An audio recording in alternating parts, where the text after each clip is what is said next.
En marche vers dimanche, avec Marie-Noël Tabu.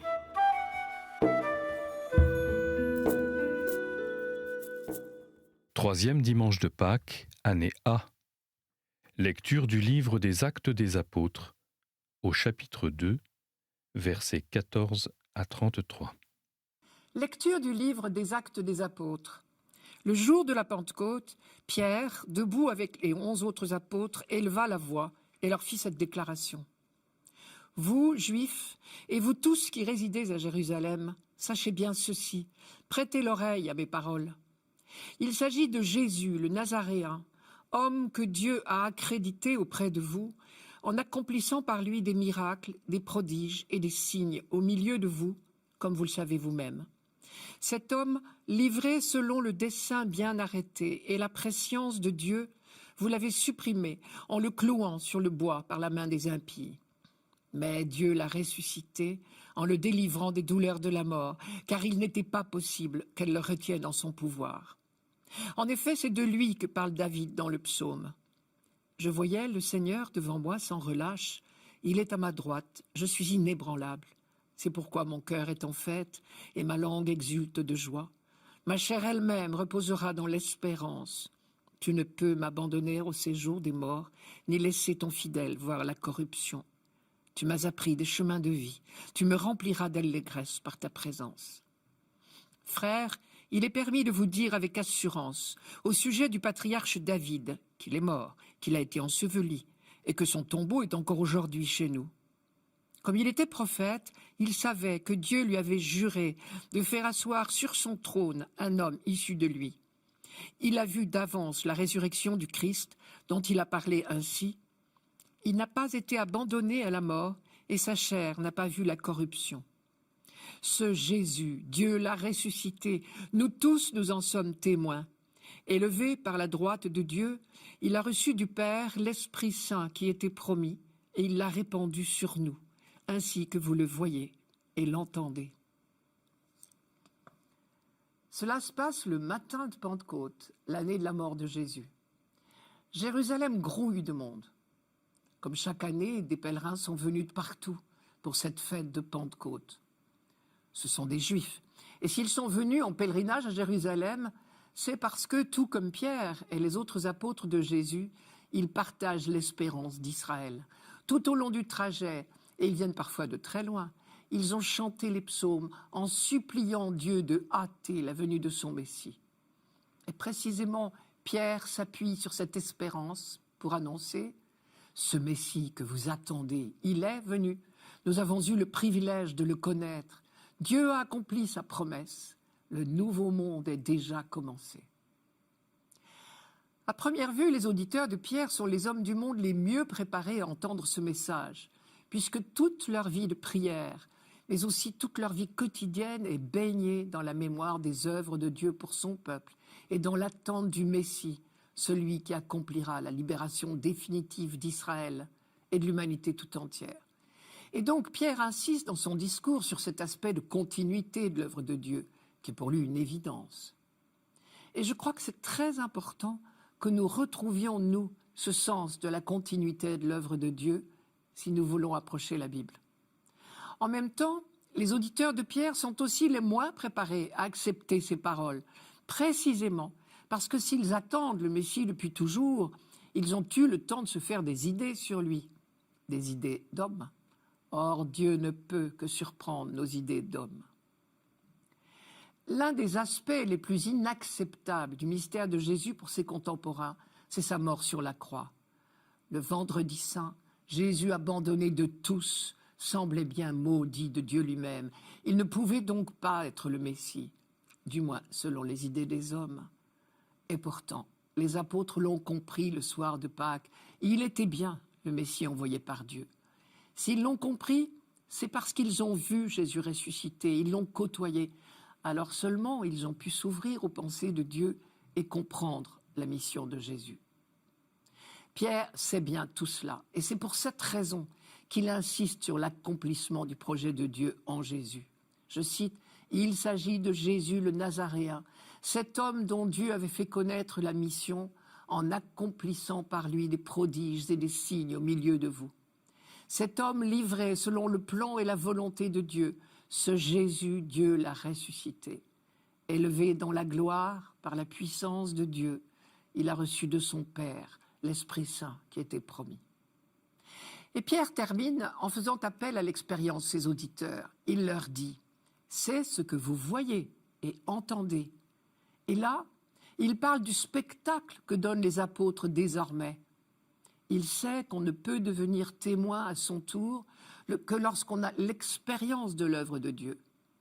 Pour les auditeurs de Pierre, qui n'ont pas été directement témoins de la résurrection, la seule expérience possible, c'est celle de voir et entendre les 12 apôtres transformés par l'Esprit Saint, à commencer par Pierre lui-même, lui qui avait succombé à la peur pendant le procès de Jésus, au point de le renier publiquement, le même qui, après la mort du Christ, se calfeutrait avec les autres disciples dans une salle verrouillée. C'est bien le même que nous retrouvons aujourd'hui, 1 mois et demi plus tard, et cette fois, il improvise un grand discours devant des milliers de gens. Celui qui avait renié son maître il n'y a pas si longtemps se réjouira bientôt d'être persécuté pour avoir trop parlé. C'est certainement l'un des plus grands miracles des Actes des Apôtres. Et quand je dis miracle, je veux dire que cette force toute neuve, cette audace, Pierre ne la puise pas en lui-même. Elle est don de Dieu.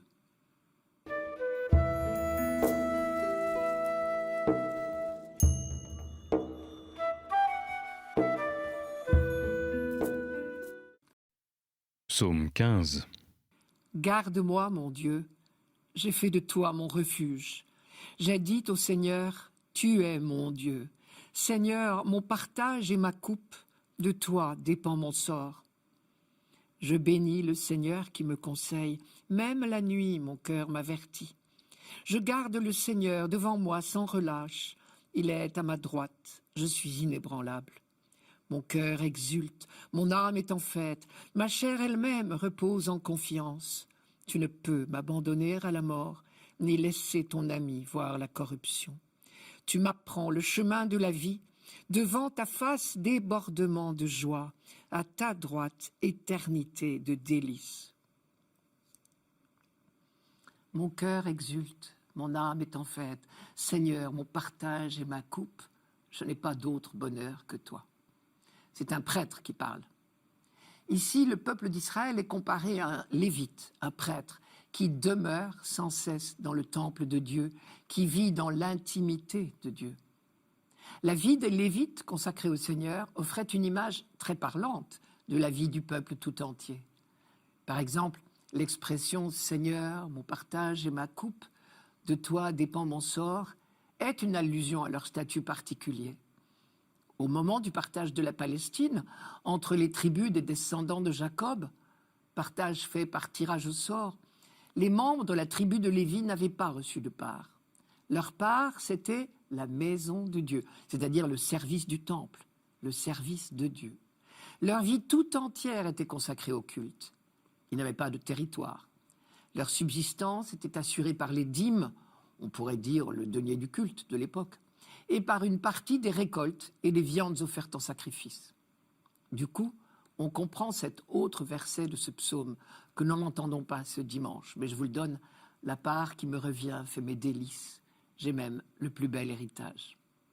Enfin, ils gardaient le temple jour et nuit, et c'est ce à quoi fait allusion la formule du verset 7, « Même la nuit, mon cœur m'avertit ». On voit bien comment ce statut très particulier, privilégié des Lévites, pouvait être lu comme une image du statut particulier, privilégié du peuple élu, choisi par Dieu pour son service au milieu des nations. Mais on entend également dans ce psaume une toute autre tonalité. On entend les échos d'un danger et la supplication « Tu ne peux m'abandonner à la mort, ni laisser ton ami voir la corruption ». Ce qui prouve qu'en réalité, les choses sont moins roses qu'il n'y paraît. On ne sait pas dater la composition de ce psaume. Les circonstances auxquelles il fait allusion pourraient convenir à plusieurs époques différentes. Mais en tout cas, l'appel au secours du début « Garde-moi, mon Dieu, j'ai fait de toi mon refuge » et les affirmations répétées de confiance laissent supposer une période dans laquelle, justement, la confiance était difficile. Cet appel au secours est tout autant une profession de foi. Il traduit un combat terrible, le combat de la fidélité à la vraie foi, c'est-à-dire le combat contre l'idolâtrie, le combat de la fidélité au Dieu unique. Par exemple, un autre verset de ce psaume dit « Toutes les idoles du pays, ces dieux que j'aimais, ne cessent d'étendre leurs ravages et l'on se rue à leur suite. » Cela prouve bien que Israël a parfois succombé à l'idolâtrie, mais il prend ici l'engagement de ne plus y retomber. L'affirmation « J'ai fait de toi, mon Dieu, mon seul refuge » traduit cette résolution. Et du coup, on comprend mieux combien l'image du Lévite est parlante. C'est une manière de dire, en choisissant de rester fidèle au vrai Dieu, le peuple d'Israël a fait le bon choix qui le fait entrer dans l'intimité de Dieu. La confiance d'Israël lui inspire des phrases étonnantes. Par exemple, l'expression « éternité de délices » ou bien encore « tu ne peux m'abandonner à la mort ni laisser ton ami, voire à la corruption ». On peut se demander, quand le psaume est écrit, est-il déjà confusément une première amorce de la foi en la résurrection ? En réalité, cette affirmation est une supplication, plutôt une plaidoirie. Vous savez que la foi en la résurrection individuelle n'est apparue que très tard en Israël. C'est du peuple qu'il est question ici. Sa survie est en péril par sa faute, l'idolâtrie justement, mais il sait que Dieu ne l'abandonnera pas. Et c'est pourquoi il affirme « Tu ne peux m'abandonner à la mort, ni laisser ton ami, voire la corruption. » C'est bien du peuple qu'il s'agit. Par la suite, vers le IIe siècle avant Jésus-Christ, quand on a commencé à croire à la résurrection de chacun d'entre nous, la phrase « Tu ne peux m'abandonner à la mort, ni laisser ton ami voir la corruption » a été relue, bien sûr, dans ce sens. Et plus tard encore, les chrétiens ont également relu ce psaume à leur manière. Nous l'avons entendu dans la première lecture de ce dimanche. Pierre, le matin de la Pentecôte, a cité ce psaume aux pèlerins juifs venus nombreux à Jérusalem pour la fête. Pour leur montrer que Jésus était bien le Messie, Pierre leur a dit, comme David composait ce psaume et disait « Tu ne peux m'abandonner à la mort », sans le savoir, il annonçait la résurrection du Messie. Or Jésus est ressuscité, et c'est donc bien de lui que David parlait, sans savoir le nommer, évidemment. Nous avons là un exemple de la première prédication chrétienne adressée à des Juifs, c'est-à-dire comment les premiers apôtres relisaient la tradition juive en y découvrant tout à coup une nouvelle dimension, l'annonce de Jésus-Christ. Au long des siècles, donc, ce psaume a porté la prière d'Israël dans l'attente du Messie, et il s'est enrichi peu à peu de sens nouveaux. Et ce sera le rôle de la première génération chrétienne de découvrir et de montrer que les Écritures trouvent leur sens plénier en Jésus-Christ.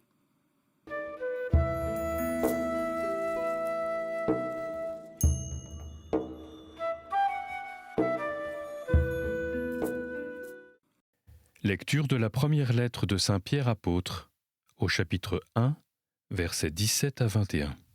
Bien-aimés, si vous invoquez comme Père celui qui juge impartialement chacun selon son œuvre, vivez donc dans la crainte de Dieu pendant le temps où vous résidez ici-bas en étranger. Vous le savez, ce n'est pas par des biens corruptibles, l'argent ou l'or, que vous avez été rachetés de la conduite superficielle héritée de vos pères, mais c'est par un sang précieux, celui d'un agneau sans défaut et sans tache, le Christ. Dès avant la fondation du monde, Dieu l'avait désigné d'avance et il l'a manifesté à la fin des temps à cause de vous. C'est bien par lui que vous croyez en Dieu qu'il a ressuscité d'entre les morts et qu'il lui a donné la gloire. Ainsi, vous mettez votre foi et votre espérance en Dieu. Les communautés auxquelles Pierre s'adresse sont toutes situées dans ce que nous appelons aujourd'hui la Turquie. Or, il dit à ses lecteurs, « Vous avez été rachetés de la conduite superficielle héritée de vos pères. » On en déduit que ces chrétiens de Turquie n'étaient pas d'origine juive. Pierre, juif lui-même, ne dirait pas une telle phrase à des juifs. Il sait trop bien quelle espérance traverse les Écritures et à quel point toute la vie de son peuple est tendue vers Dieu. Impossible de parler d'une conduite superficielle. Mais s'il s'agit de non-juifs, comme on le croit, la première chose qui saute aux yeux dans ce simple passage, c'est le nombre impressionnant d'allusions à la Bible. Par exemple, des expressions comme « le sang de l'agneau sans défaut et sans tache », « le Père qui juge impartialement », « la crainte de Dieu ». Si Pierre les emploie sans les expliquer, c'est que son auditoire les connaît. Et est-ce possible si ce sont des non-juifs ? Voilà l'hypothèse la plus probable. Autour des synagogues gravitaient de nombreux sympathisants, et parmi eux un nombre important de ceux qu'on appelait les craignants Dieu. Ils étaient si proches du judaïsme qu'ils pratiquaient le Shabbat, et donc entendaient toutes les lectures de la synagogue chaque samedi matin. Par conséquent, ils connaissaient très bien les Écritures juives. Mais ils n'avaient jamais été jusqu'à demander la circoncision. On croit savoir que les premiers chrétiens se sont recrutés majoritairement parmi eux. Je reviens à deux formules de la lettre de Pierre qui peuvent nous heurter. L'expression « crainte de Dieu » d'abord.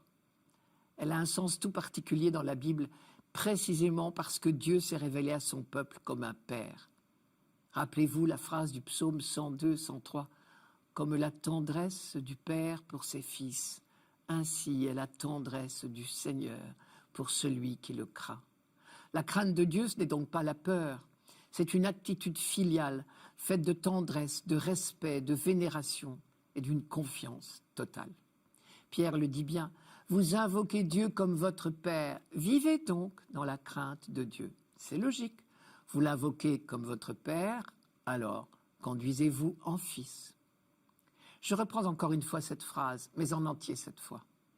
Si vous invoquez comme Père celui qui juge impartialement chacun selon son œuvre, vivez donc dans la crainte de Dieu.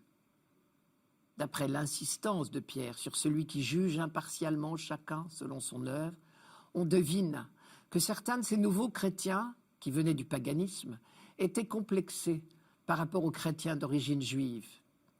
Et Pierre veut donc les rassurer. Il leur dit en substance, « Vous êtes fils tout comme les autres, conduisez-vous en fils tout simplement. » Deuxième formule qui risque de nous heurter.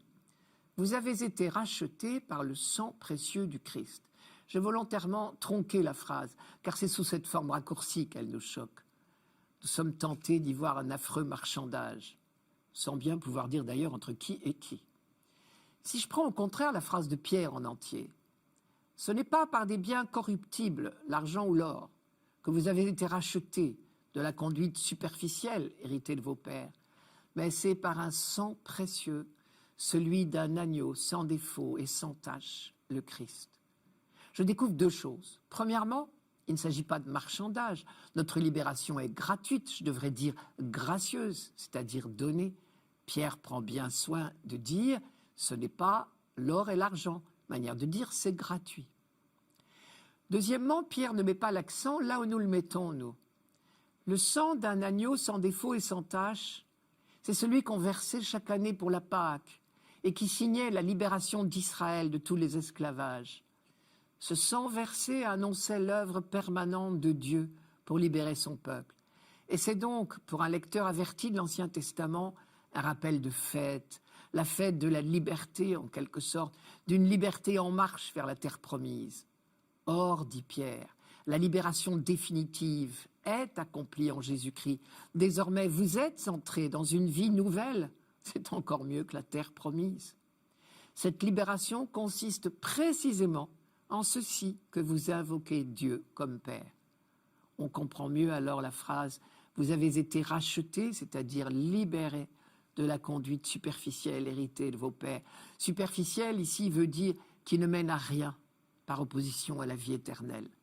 Désormais, parce que le Fils a vécu sa vie d'homme dans la confiance jusqu'au bout, c'est toute l'humanité qui a retrouvé le chemin de l'attitude filiale, qui a retrouvé le chemin de l'arbre de vie, pour reprendre l'image de la Genèse. Paul dirait, vous êtes passés de l'attitude de peur, de méfiance, de l'esclave, à l'attitude de crainte filiale, l'attitude des fils.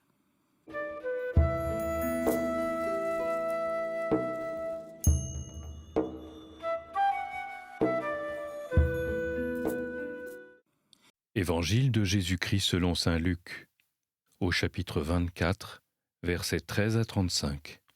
Le même jour, c'est-à-dire le premier jour de la semaine, 2 disciples faisaient route vers un village appelé Emmaüs, à 2 heures de marche de Jérusalem. Et ils parlaient entre eux de tout ce qui s'était passé. Or, tandis qu'ils s'entretenaient et s'interrogeaient, Jésus lui-même s'approcha et il marchait avec eux. Mais leurs yeux étaient empêchés de le reconnaître. Jésus leur dit « De quoi discutez-vous en marchant ?» Alors, ils s'arrêtèrent, tout tristes. L'un des deux, nommé Cléophas, lui répondit « Tu es bien le seul étranger résidant à Jérusalem qui ignore les événements de ces jours-ci. » Il leur dit « Quels événements ?» Ils lui répondirent « Ce qui est arrivé à Jésus de Nazareth, cet homme qui était un prophète, puissant par ses actes et ses paroles, devant Dieu et devant tout le peuple. Comment les grands prêtres et nos chefs l'ont livré, ils l'ont fait condamner à mort et ils l'ont crucifié. Nous espérions que c'était lui qui allait délivrer Israël. Mais avec tout cela, voici déjà le 3e jour qui passe depuis que c'est arrivé. À vrai dire, des femmes de notre groupe nous ont remplis de stupeur. Quand, dès l'aurore, elles sont allées au tombeau, elles n'ont pas trouvé son corps. Elles sont venues nous dire qu'elles avaient même eu une vision, des anges qui disaient qu'il est vivant. Quelques-uns de nos compagnons sont allés au tombeau et ils ont trouvé les choses comme les femmes l'avaient dit. Mais lui, ils ne l'ont pas vu. Il leur dit alors, « Esprit sans intelligence, comme votre cœur est lent à croire tout ce que les prophètes ont dit, ne fallait-il pas que le Christ souffrit cela pour entrer dans sa gloire ?» Et, partant de Moïse et de tous les prophètes, il leur interpréta dans toute l'Écriture ce qui le concernait. Quand ils approchèrent du village où ils se rendaient, Jésus fit semblant d'aller plus loin. Mais ils s'efforcèrent de le retenir. « Reste avec nous, car le soir approche et déjà le jour baisse. » Il entra donc pour rester avec eux. Quand il fut à table avec eux, ayant pris le pain, il prononça la bénédiction et, l'ayant rompu, il le leur donna. Alors leurs yeux s'ouvrirent et ils le reconnurent, mais il disparut à leur regard. Ils se dirent l'un à l'autre, « Notre cœur n'était-il pas brûlant en nous, tandis qu'il nous parlait sur la route et nous ouvrait les Écritures ?» À l'instant même, ils se levèrent et retournèrent à Jérusalem. Ils y trouvèrent réunis les 11 apôtres et leurs compagnons qui leur dirent, « Le Seigneur est réellement ressuscité. Il est apparu à Simon-Pierre. » À leur tour, ils racontaient ce qui s'était passé sur la route et comment le Seigneur s'était fait reconnaître par eux à la fraction du pain. Partant de Moïse et de tous les prophètes, il leur expliqua dans toute l'Écriture ce qui le concernait. J'en déduis que Jésus-Christ est au centre du projet de Dieu qui se révèle dans l'Écriture. Mais n'oublions pas que la reconnaissance du Christ comme Messie n'est pas une évidence. Elle le devient pour ceux dont les yeux s'ouvrent d'une certaine manière. On aimerait connaître évidemment la liste des textes que Jésus a parcourus avec les 2 disciples d'Emmaüs. À la fin de ce parcours biblique avec eux, Jésus conclut « Ne fallait-il pas que le Messie souffrit tout cela pour entrer dans sa gloire ?» Je m'arrête sur cette formule qui représente une vraie difficulté pour nous, car elle se prête à 2 lectures possibles, il me semble. Première lecture possible, il fallait que le Christ souffrit pour mériter d'entrer dans sa gloire, comme s'il y avait là une exigence de la part du Père. Mais cette lecture est une tentation qui trahit les Écritures. Elle présente la relation de Jésus à son Père en termes de mérite, ce qui n'est nullement conforme à la révélation de l'Ancien Testament que Jésus a développé, que Dieu n'est que amour et don et pardon. Avec lui, il n'est pas question de balance, de mérite, d'arithmétique, de calcul. Il est vrai que le Nouveau Testament parle souvent de l'accomplissement des Écritures, mais ce n'est pas dans ce sens-là. Alors il y a une 2e manière de lire cette phrase. Il fallait que le Christ souffrit pour entrer dans sa gloire. La gloire de Dieu, c'est sa présence qui se manifeste à nous. Or, Dieu est amour. On pourrait donc transformer la phrase en « Il fallait que le Christ souffrit pour que l'amour de Dieu soit manifesté, révélé. » Or, je crois que Jésus a donné lui-même d'avance l'explication de sa mort, lorsqu'il a dit à ses disciples « Il n'y a pas de plus grand amour que de donner sa vie pour ceux qu'on aime. C'est-à-dire, il fallait que l'amour aille jusque-là, jusqu'à affronter la haine, l'abandon, la mort, pour que vous découvriez que l'amour de Dieu est le plus grand amour. Pour que nous découvrions jusqu'où va l'amour de Dieu, qui est tellement au-dessus de nos amours humaines, tellement impensable au vrai sens du terme, il fallait qu'il nous soit révélé. Et pour qu'il nous soit révélé, il fallait qu'il aille jusque-là. Il fallait ne veut donc pas dire une exigence de Dieu, mais une nécessité pour nous. Dire que les événements de la vie de Jésus accomplissent les Écritures, c'est dire que sa vie tout entière est révélation en acte de cet amour du Père, quelles que soient les circonstances, y compris la persécution, la haine, la condamnation, la mort. Et la résurrection de Jésus vient authentifier cette révélation que l'amour est plus fort que la mort.